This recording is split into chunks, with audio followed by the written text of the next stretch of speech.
warahmatullahi wabarakatuh.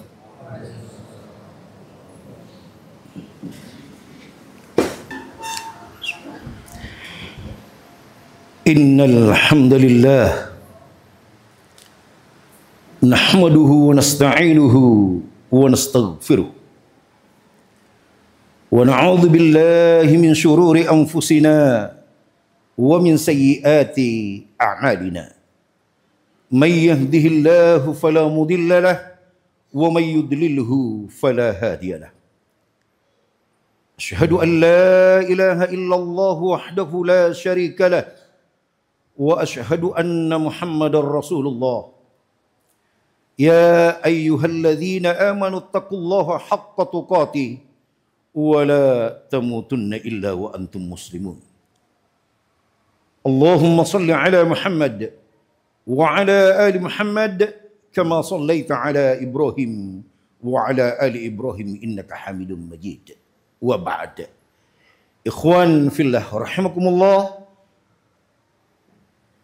اتقوا الله حق تقاته ولا تموتن إلا وأنتم مسلمون.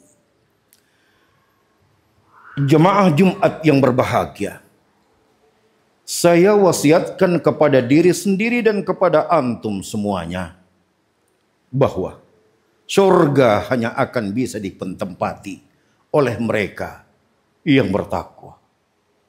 Kita tidak akan ada tiket untuk memasukinya bila tidak kita raih derajat takwa di dunia. Salawat serta salam terhadap Nabiullah Muhammad sallallahu alaihi wasallam. Ikhwan fillah rahimakumullah. Pada kesempatan khutbah Jumat kali ini insya Allah saya akan sampaikan satu materi yang berkaitan dengan demonstrasi. Di mana saat ini sebagaimana yang kita telah saksikan di seluruh mass media, demonstrasi terjadi di mana-mana. Lalu, bagaimanakah pandangan Al-Quran dalam menetapkan hukum terhadap demonstrasi dan bagaimana keputusan Undang-Undang Dasar 1945 di dalam menetapkan aturan demonstrasi? Dengarkan baik-baik. Kita mulai pandangan Islam atau pandangan Al-Quran di dalam menetapkan hukum demonstrasi. Di mana? Bahwa Al-Quran dan Al-Hadis dari Rasulullah sallallahu alaihi wasallam menetapkan bahwa hukum demonstrasi itu adalah haram. Melakukan kritikan terhadap penguasa di tengah halayak ramai dan membongkar aibnya di halayak ramai, ternyata di dalam Islam itu dilarang dan hukumnya haram, baik itu dalam Al-Quran ataupun dalam hadis Rasulullah sallallahu alaihi wasallam. Dalil sebagaimana firman Allah Subhanahu wa taala dalam surah An-Nisa ayat 4, Allah Subhanahu wa taala firmankan, "Ya ayyuhalladzina amanu atti'ullaha wa atti'ur rasul ulil amri minkum fa in tanaza'tum fi syai' faruddu ila Allahi war rasul." Wahai orang-orang yang beriman, taatlah engkau kepada Allah, taatlah engkau kepada Rasulmu, dan taatlah engkau kepada pemimpinmu, ulil amrimu atau presidenmu. Mungkin hati kita menyangkal, apa mungkin masih presiden yang seperti itu mau ditaati? Hati sangat tidak terima.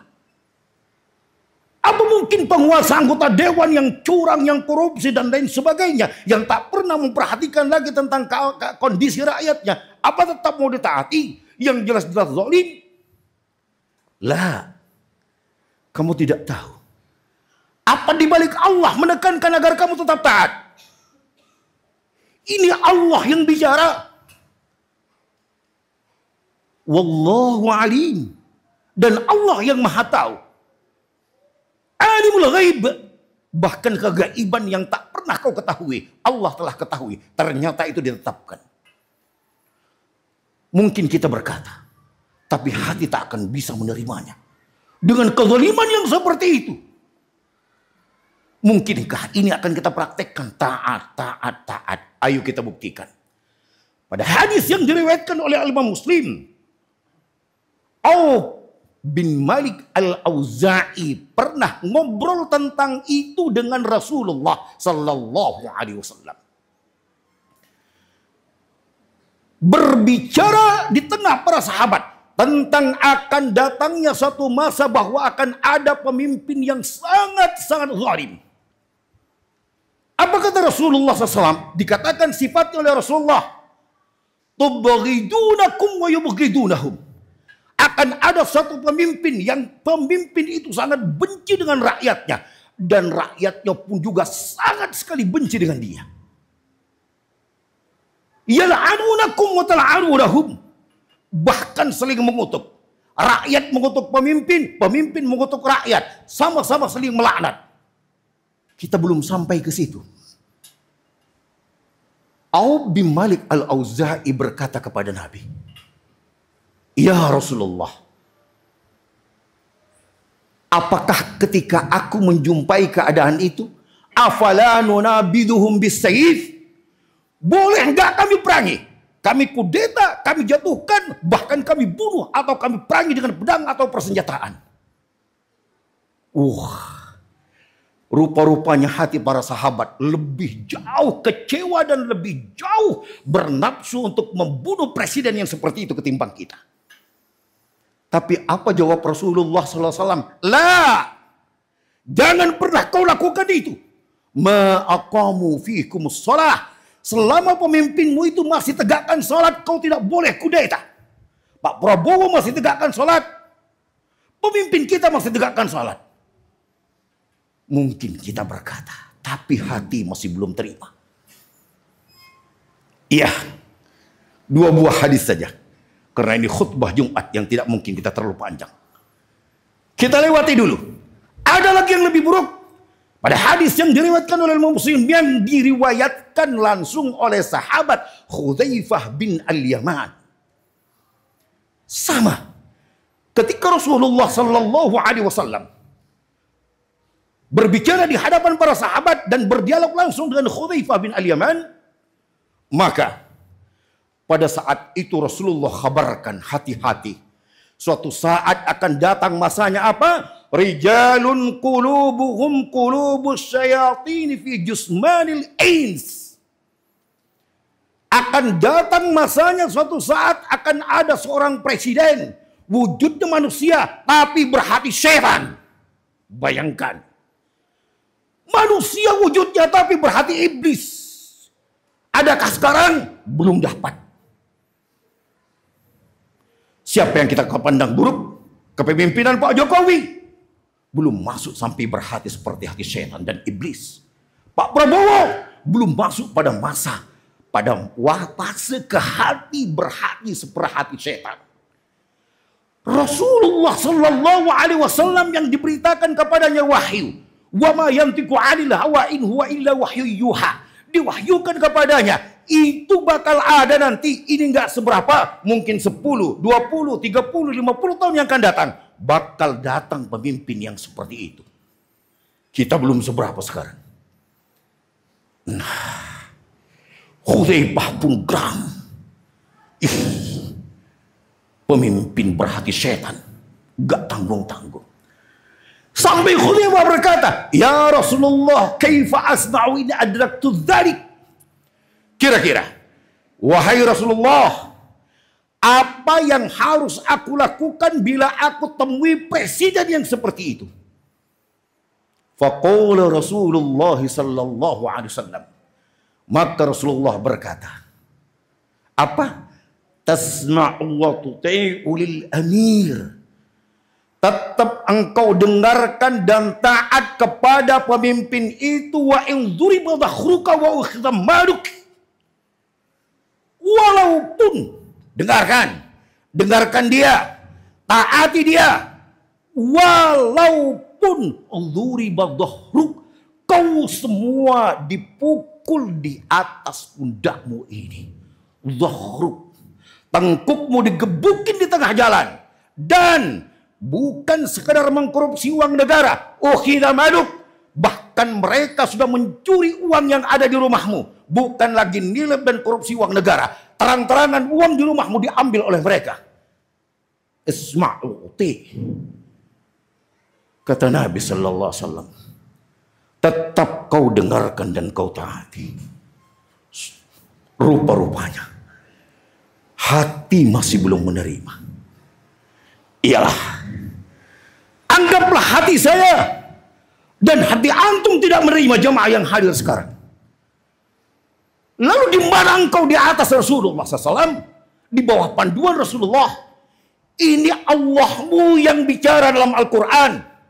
Ini nabimu yang pesankan wasiat. Apakah kau katakan bahwa dusta? Bahwa berita dari ini, bahwa berita tentang ini adalah bohong, dusta, sehingga tidak sesuai dengan hawa nafsu? Atau mungkin nabimu kau anggap berbohong? Tak mungkin. Sekarang jangan pikirkan pemerintahnya, tapi pikirkan bahwa engkau wajib taat aturan Allah sesuai dengan perintah Allah, dan wajib taat sesuai dengan omongan nabimu. Tetap adabnya ternyata tidak boleh kau kudeta penguasa. Apa rahasia di balik itu? Tentu saja gak mungkin Al-Quran salah, dan gak mungkin Rasulullah salah dalam bersabda. Tentu hikmah di balik itu akan ada kerusakan yang lebih besar bila kamu kudeta penguasa zalim. Barakallahu li wa lakum fil Qur'anil Karim wa nafa'ani wa iyyakum bima fihi minal ayati wa dzikril hakim wa taqabbalallahu minni wa minkum tilatahu innahu wal ghafurur rahim.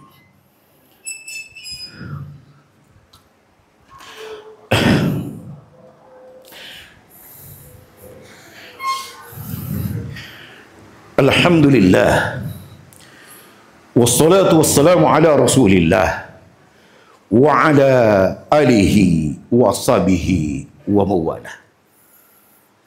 Sekarang, bagaimana pandangan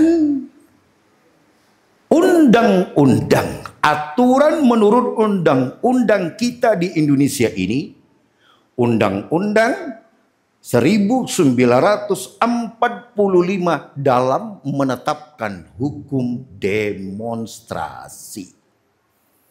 Dengarkan. Ternyata hukum demonstrasi di dalam undang-undang kita itu konstitusional, atau yang disebut dengan legal dalam arti dibolehkan. Karena di dalam Undang-Undang 1945 pasal 28E ayat 3 menyatakan adanya kebebasan untuk menyampaikan suara, termasuk demonstrasi terang-terangan ke hadapan penguasa, dan itu dibenarkan.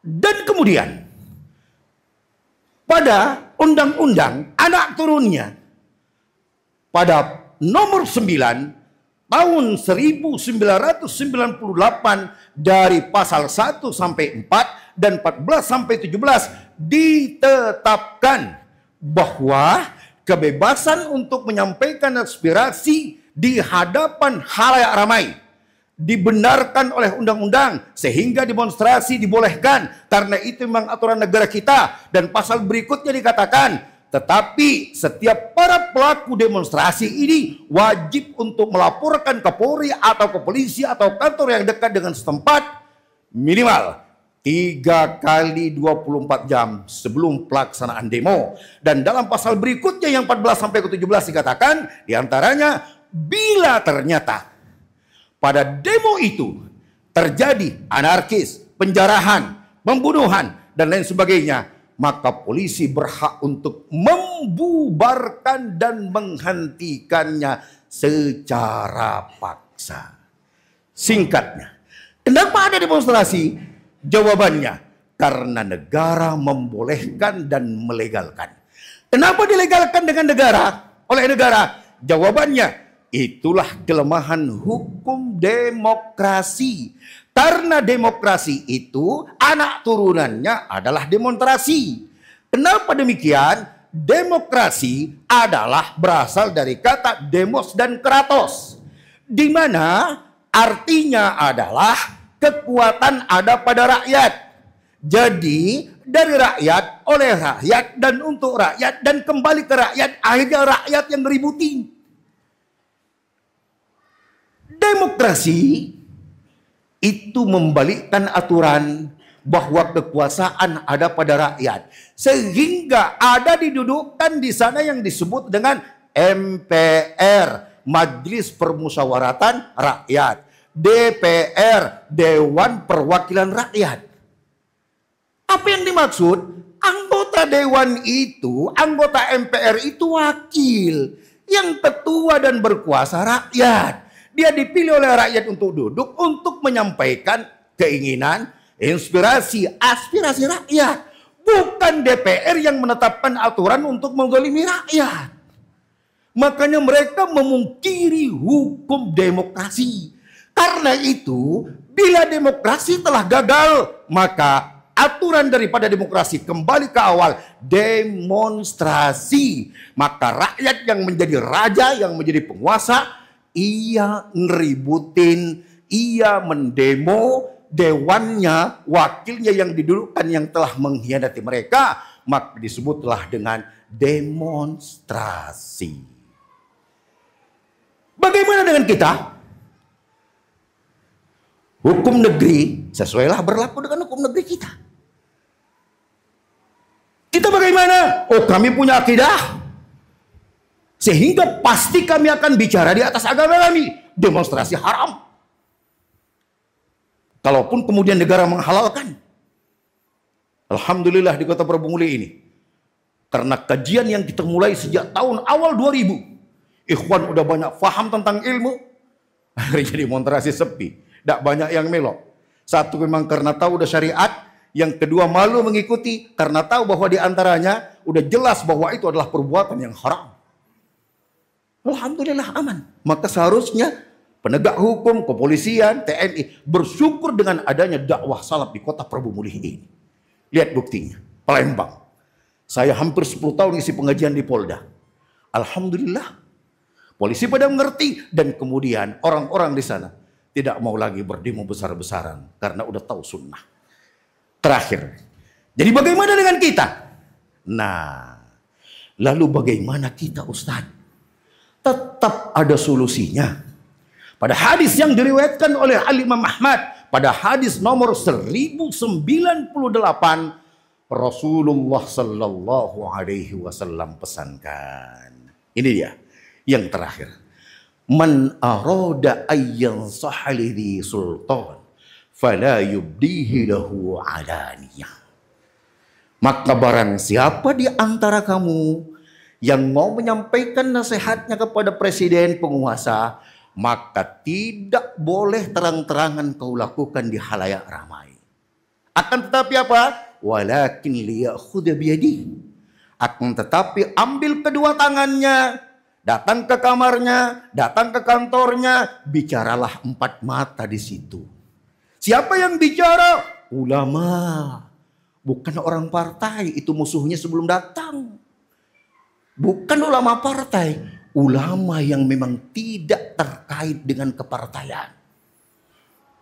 Yang tidak ada keinginan macam-macam dengan kedudukan. Kemudian apa? Falyakhlu bih, bersembunyi, jangan diekspos di berita. Jangan. Fa in qabila min fadhak. Kalau dia terima kata Rasulullah nasihatmu, ya sudah, alhamdulillah. Wa illa, dan bila ternyata tidak dia terima, kamu jangan kecewa. Kenapa? Karena qad addalladhi alaihi. Karena engkau telah melaksanakan tugasmu dari Allah untuknya. Menyampaikan kebenaran kepada penguasa zalim. Kapan keputusan akan tiba? Tunggu keputusan Allah yang terbaik. Karena engkau telah melakukan cara yang terbaik dari Allah dan Rasulnya, maka akan datang nanti dari langit takdir keputusan yang terbaik. Walaupun kamu tidak mengkudetanya, walaupun kamu tidak menghancurkannya, walaupun kamu tidak merusak fasilitas negara, akan ada masa Allah turunkan kekuatan besar berupa hidayah besar kepada pemimpin dan rakyatnya. Allahumma salli ala Muhammad wa ala ali Muhammad kama sallaita ala Ibrahim wa ala ali Ibrahim innaka Hamidum Majid. Allahumma barik ala Muhammad wa ala ali Muhammad kama barakta ala Ibrahim wa ala ali Ibrahim innaka Hamidum Majid. Rabbana innana muslimin ilaika wa min dhurriyyatina ummatan muslimatan lak wa arina manasikana wa tub alaina innaka antat tawwabur rahim. Ya Allah, berikanlah kekuatan kepada para penguasa kami. Ya Allah, bila Engkau tahu mana di antara doa kami yang sangat mustajab, maka tunjukkanlah kepada kami. Biar doa itu kami kirimkan ke langit kepadamu, agar penguasa-penguasa kami menjadi baik karena doa para rakyatnya. Ya Allah, ya Rabbal Alamin, kalau saja ada doa yang terbaik dan makbul pada diriku, maka yang pantas adalah kuberikan kepada penguasaku. Kalau doa itu kuucapkan untuk diriku sendiri, maka hanya aku dan keluargaku yang menjadi baik. Tapi kalau doa itu kuberikan kepada penguasaku, maka penguasa akan jadi baik dan rakyat pun akan menjadi baik. Ya Allah, ya Rabbal Alamin, berikanlah ketentraman kepada negeri kami Indonesia.